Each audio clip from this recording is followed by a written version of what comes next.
right, let's go ahead and get started.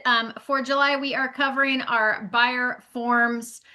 Moving right along here, we're going to hop over to a different form because we've talked about the notice to perform. We're going to skip over to the notice to perform form. Okay, this one is for the regular contract, not necessarily that form there, but this is for our regular purchase contract. The default for our residential purchase agreement for the seller to provide a notice to perform. This would actually be for the buyer to provide notice to the seller, okay? Because when things are missing, we've got to provide notice to the seller. It's 2 days. The default in the contract is 2 days, which means if I serve it today, this is day 0, and then it's day 1, day 2, then buyer could cancel on day 3. Okay, I have used this form to get out of contracts for my buyer on contracts where my contingencies have been removed. Generally speaking, when we cancel a contract, we use our contingencies to be able to do so. But in the case that you don't have the ability to be able to do that because your contingencies have been removed and you're looking for an out for your buyer, there's a lot of contractual actions that the sellers are supposed to be taking. So this is a good reference here to be able to see what those are. So you would number it here, notice to seller to perform.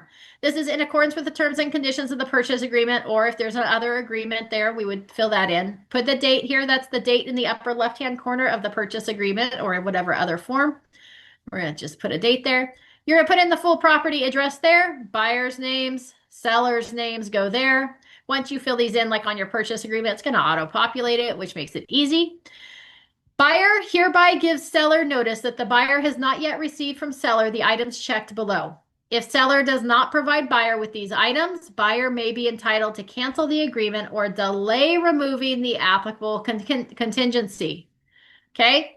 Delivery of information related to leased or liened items or systems. Paragraph 3N19B6. That's relating back to the purchase agreement. Okay? So anytime there's leased or liened items, making sure you get full disclosure of that information, including copies of the lease and the paperwork necessary to take over that lease if the buyer is going to do so.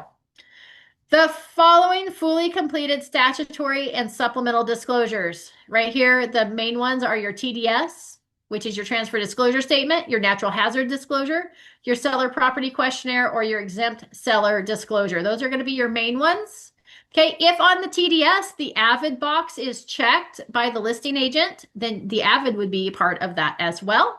And then the paragraphs referenced there, or if there's other forms, you're going to fill out whatever forms the buyer hasn't received that are supplemental and statutory there. Okay. Fully completed lead disclosures. Again, that's for properties built before 1978.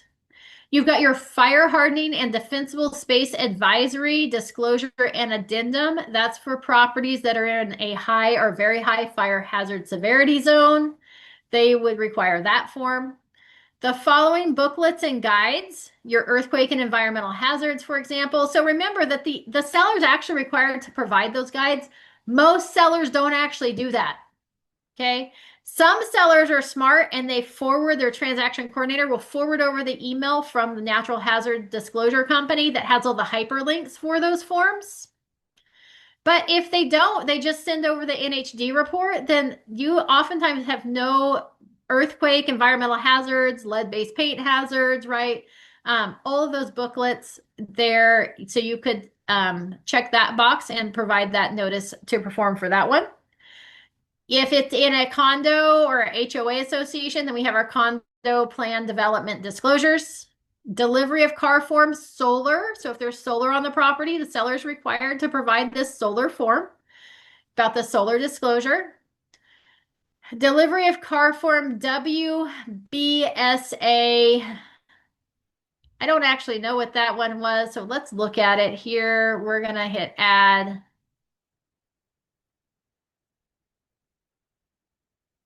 let's see, we're going to go WBSA. Oh, that's our wooden balconies and stair addendum. So that's for any properties. I think with more than one unit that has a wooden balcony or stairs for those multi-unit properties. Disclosure of known material facts, including property insurance claims, preliminary title report, disclosure and evidence of authority to act in a representative capacity, discovery of the following inspection or report, other disclosures or deliveries, removal of abandoned personal property. Okay, so this is what we would do our notice for. This doesn't necessarily, I don't think, give the buyer actually the right. Well, I guess it shows that it could cancel, but usually this would be after close of escrow. And then you've got others here. Okay. Now, this removal of abandoned personal property, keep in mind too that if you close escrow, the seller's got abandoned personal property there. We want to provide notice that they left that behind. So here's our notice of that to remove that. They have like 3 days to come and remove that property, or then the buyer can get rid of it. They can trash it. They can sell it. They can actually go after if they have to pay somebody to come clean up that stuff that got left behind. They can then take them to small claims court for the cost of that, to get the cost of that removal back. So just kind of keep that in mind, but this is the official notice to be able to do that. Section 2 is contingencies. So if the sellers have a SPRP in place, a seller's purchase of replacement property, they've reached their time frame for the removal of the finding replacement property, you could serve them a notice. Close of escrow of replacement property, we can serve them a notice there. Removal of the substitution of eligibility for the VA loan. That's if we're going to be taking over. I can't think of what that's called right now. Assuming the loan on a property, and they're requiring the substitution of eligibility, which means that that the buyer is passing on their eligibility to the seller because the buyer's taking on the seller's loan, and then other here.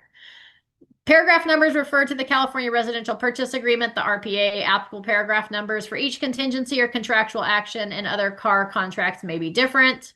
Seller, if you do not take the contractual action specified above within no less than 2 days as specified in the agreement, days after delivery of this notice to seller to perform, buyer may cancel the agreement. Notwithstanding the previous sentence, if the contractual action is for the removal of abandoned personal property, seller shall be given at least 3 days to perform. There you go. I already pointed that out. They give 3 days. So that would be the notice to seller to perform. Again, most of these are going to be contractual actions prior to the close of escrow, with the exception of the removal of abandoned property. We would use that one post close of escrow. And keep in mind too that up here it says, hey, buyers stating that we haven't received this. Like, we're supposed to be removing this contingency. So maybe, we're supposed to be removing our review of seller documents. Okay.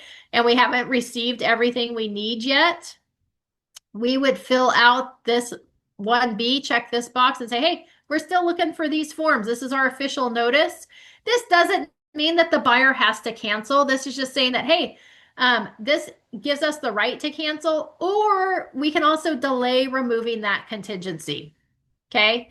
And remember here that if we haven't received it and our contingencies due, when we do receive those forms fully completed and filled out, every box checked, every explanation given for any yeses, names, dates, everything filled out, signed, then the buyer gets 5 more days to review that document once they receive it. Okay, it's not 24 hours after receipt. They have to remove the contingency. They get 5 full days unless it's delivered to you in person. Most of the time we're getting forms now electronically, but if we're getting them in person, then you get 3 days to review it. Okay, but if it's a digital delivery, then you get 5. Any questions on this notice to the seller to perform?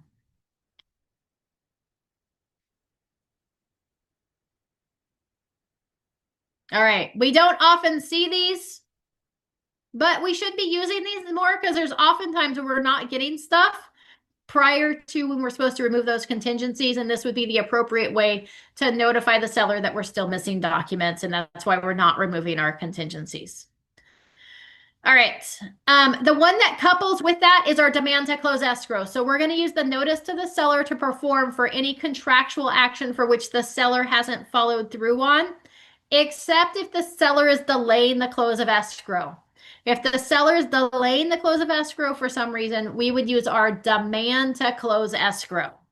Okay, in accordance with the terms and conditions of the purchase agreement, you'd put that date there, the property address, buyer, seller's names, and you're going to put the agreed on close of escrow date. Contractually, when were you supposed to close escrow based on the residential purchase agreement, based on that SPRP, or based on any extensions or amendments?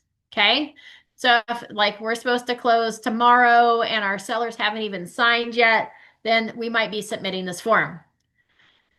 We're going to use this bottom one because we're talking about buyers. Okay, buyer hereby demands that the seller close escrow on the property within 3 days is the default. We can change this number, but it can't be less than 3 days unless we changed our purchase agreement at time of offer. Okay, so the default in the purchase agreement is 3 days after delivery of this demand to close escrow, but no earlier than the agreed upon close of escrow date. So if we're supposed to close tomorrow, I can say, hey, within 3 days, because that still encompasses past the close of escrow date if our close of escrow date was supposed to be the 25th. Okay. Or we can give a specific date, which is at least 3 days after the delivery of this demand to close escrow, but no earlier than the agreed upon close of escrow date. So maybe my sellers, or these sellers, not my sellers, because I've got the buyers, but maybe the sellers are like, hey, we're working on this, but we had a delay with the property we're closing on. We're going to close on it Monday. So can we ask for an extension until Monday? And my buyer's going to be like, no, I'm not going to sign an extension of time because that's going to start this all over again.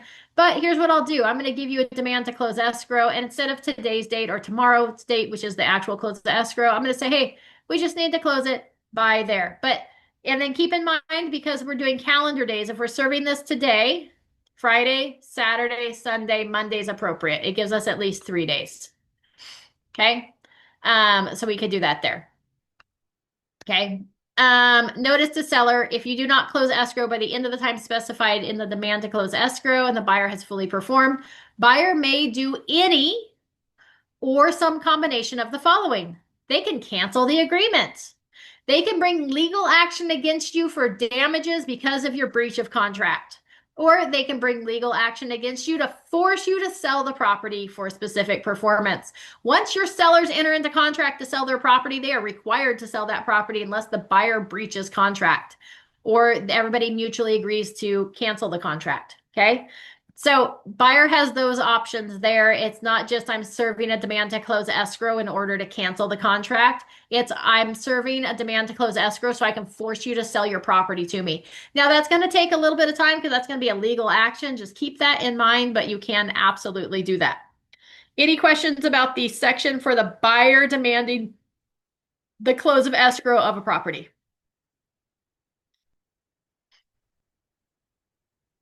Okay, and since we're on this form, we're going to go ahead and cover the first section. So if our buyer's demanding it, we're just signing this bottom section. Notice here that the seller doesn't have to sign it. Buyer's going to sign it and submit it back to the seller. It's not going to get signed. Now, if I've got a seller who's delaying the close of escrow and I've been served this notice to perform on behalf of for my sellers, I'm going to have my sellers initial this bottom section so that I know the sellers have seen it and they realize the severity that needs to happen in order that they need to close escrow. Okay, so I'm going to have them initial down here. If my sellers are providing the demand to close escrow, the buyers are squirrely, they haven't closed escrow yet, they're going to sign this top section. And then same thing here, I'm going to have my buyers initial this top section if I get served this demand to close escrow on behalf of my buyers, so that I know the buyers have seen it, I've explained it to them, they understand they need to close escrow. Okay, seller hereby demands that buyer close escrow on the property within 3, but no less than 3 days as specified in the agreement, days after delivery of this demand to close escrow, but no earlier than the agreed close of escrow date. So a seller or a buyer could provide this form 3 days prior to the close of escrow date, as long as that third day hits that scheduled close of escrow date. So just a heads up on that. Or B, by scheduled date, which at least 3 days after delivery of this demand to close escrow, but no earlier upon than the agreed upon close of escrow date. So if I've got a buyer, we're sneaking up on that close of escrow date. Maybe this close of escrow is supposed to be tomorrow. The buyer's agent calls me up as the listing agent and says, hey, my buyer's reached a little snafu. They're going to need until Tuesday to close escrow, right? Close of escrow is scheduled for the 25th.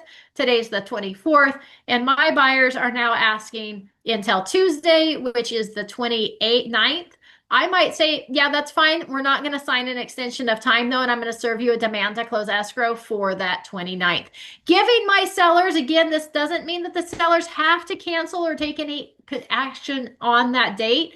It just gives them the right to take action on that date. Okay, does that make sense to everybody? It just gives my sellers the freedom to cancel the contract or make decisions based on the fact that we've given them flexibility by serving this demand to close escrow.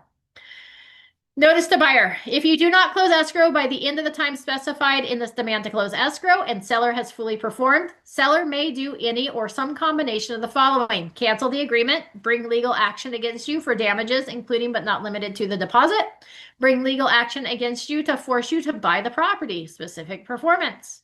Okay, lots of options there for your seller. So if you're really working to protect your sellers appropriately, your notice to perform and your demand to close escrow really should just be part of your common practice in doing business, because it frees your seller up to do whatever they want to when something's not contractually accomplished. That being said, it might create some bad blood between you and other agents, so you have to balance relationship with your fiduciary duty to your seller. Same thing here with your buyer. You could utilize the demand to close escrow and the notice to perform, both of those forms, on a regular basis in your buyer's practice when we need to make sure we get something from the seller that they haven't provided to us, just to protect your buyer and give them options. Same thing with that demand to close escrow. So just kind of keep that in mind.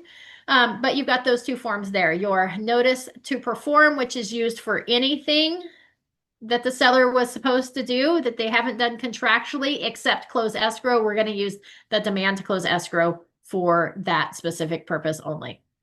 Any question on those two forms? All right, fabulous. Then that brings me to the end of our lesson today. Again, stay tuned for next week. We may have no training next week. We may just postpone Bob to the next month. So stay tuned for that one. Otherwise, he'll be probably next Wednesday. But I want to make sure we have a good turnout for that training. So I feel like last minute change maybe isn't the best option. And then starting next month, we'll return on Thursdays. This time, this link, we will be talking about all the seller forms. So things related to the sellers instead of the buyers. So we will see you. I'll see you in 2 weeks because I won't be here next week. And stay tuned for if we're doing a training next week or not. Otherwise, I will see you in August. Have a great day. Thank you.